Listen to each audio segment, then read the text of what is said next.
Dans cette vidéo, nous allons voir comment dessiner simplement une fenêtre.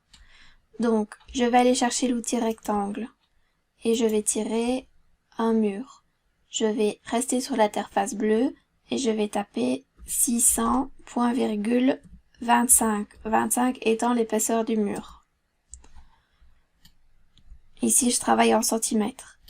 Je vais prendre l'outil pousser-tirer et donner une hauteur de 250. Je vais prendre un rectangle et je vais faire un rectangle. Ici, je ne me préoccupe pas de la taille de celui-ci. Je vais le copier. Donc, j'appuie une fois sur la barre d'espace où je vais chercher le mode sélection. Je double-clique.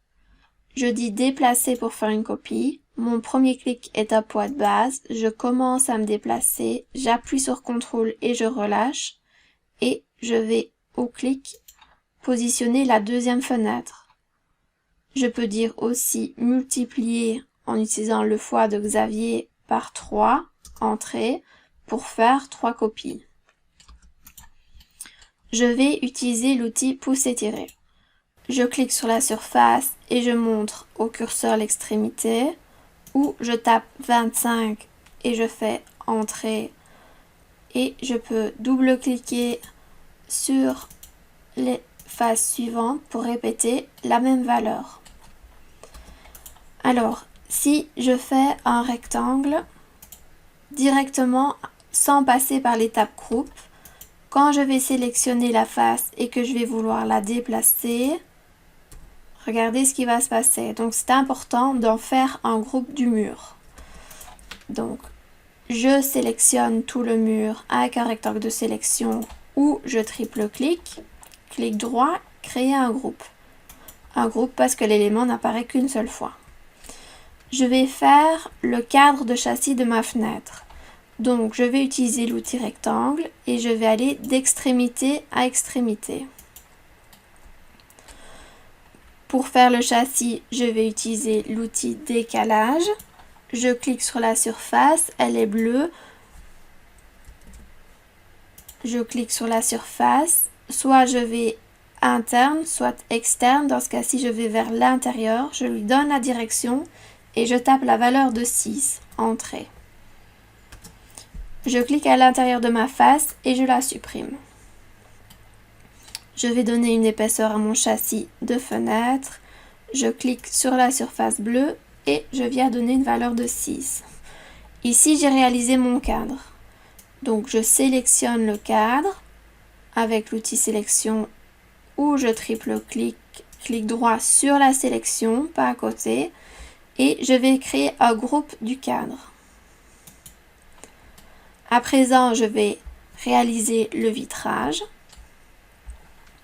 Je viens chercher le rectangle, extrémité à extrémité, et je peux lui donner une épaisseur de 1 cm. Je tape la valeur 1 et je fais entrée. Je triple-clique, pas 2 fois mais bien 3 fois pour tout sélectionner. Clic droit et je crée un groupe. Maintenant, je vais déplacer mon vitrage. Je dis déplacer, un point de base.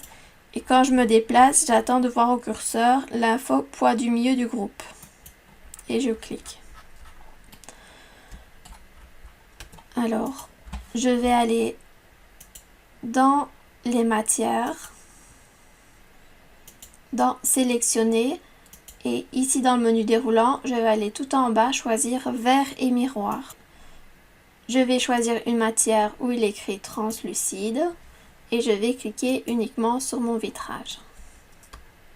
Alors, je vais réaliser un composant de ma fenêtre parce que pour le moment, quand je veux déplacer ma fenêtre, je dois déplacer le vitrage et puis le cadre. Alors, pour sélectionner les deux éléments, soit je fais un rectangle de sélection, soit je clique sur le cadre, je garde CTRL appuyé et je clique sur le vitrage. Là, j'ai bien les deux éléments sélectionnés et je vais faire un clic droit. Cette fois-ci, je ne vais pas choisir un groupe. Un groupe, c'est un élément qu'on n'a qu'une seule fois dans la scène. je vais choisir un composant parce que je vais avoir plusieurs fenêtres identiques. Je vais lui donner un nom. Je pourrais lui donner ses dimensions. Ce qui est important ici, c'est de regarder que la case « Remplacer la sélection par le composant » est bien cochée. Et je dis « Créer ». Ma fenêtre est réalisée. Il ne me reste plus qu'à la déplacer. Voilà. Et réaliser des copies. Donc, je choisis un point de base, celui-ci. Je commence à me déplacer. J'appuie sur CTRL et je relâche. Et je viens sélectionner le point de base à l'extrémité. Si je veux répéter la copie, dans la foulée, je peux dire fois, donc le X de Xavier, 3, entrée. Vous voyez ici, fois 3, et j'ai bien mes 3 fenêtres.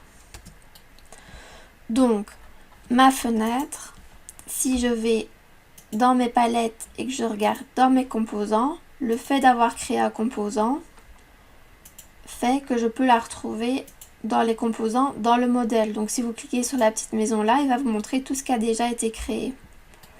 Donc si j'appuie sur la fenêtre, maintenant, hop, je peux directement avoir la fenêtre que j'ai créée. Alors pour rappel, ma fenêtre, elle est composée comment? Elle est composée d'un composant dans lequel 2 groupes sont imbriqués.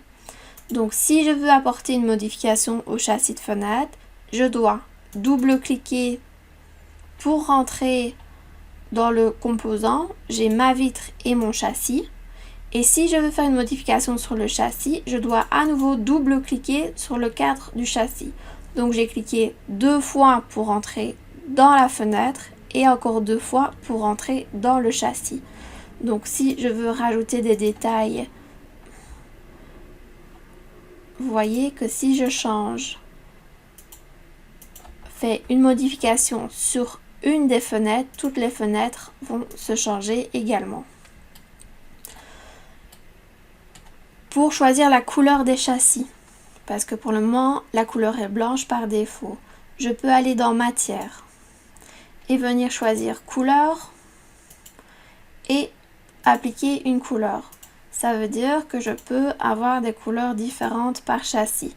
En général, on a une couleur de châssis pour toute l'habitation. Donc je vais revenir en arrière. On voit qu'on peut appliquer une couleur par l'extérieur sur un composant. L'idéal dans ce cas-ci, c'est de éditer le composant, c'est-à-dire avec la barre d'espace pour avoir l'outil sélection, double-cliquer sur notre fenêtre, choisir une couleur, par exemple un gris anthracite, et venir appliquer la couleur sur le cadre. Et je vois que la couleur s'est modifiée partout. Et si je veux faire une modification de cette couleur-là par la suite, il me suffit d'aller dans Édition et de venir changer la couleur avec le cadre chromatique. Et la couleur va s'appliquer sur tous vos châssis de fenêtres. Vous savez à présent comment réaliser un châssis de fenêtre dans SketchUp. À vous de jouer!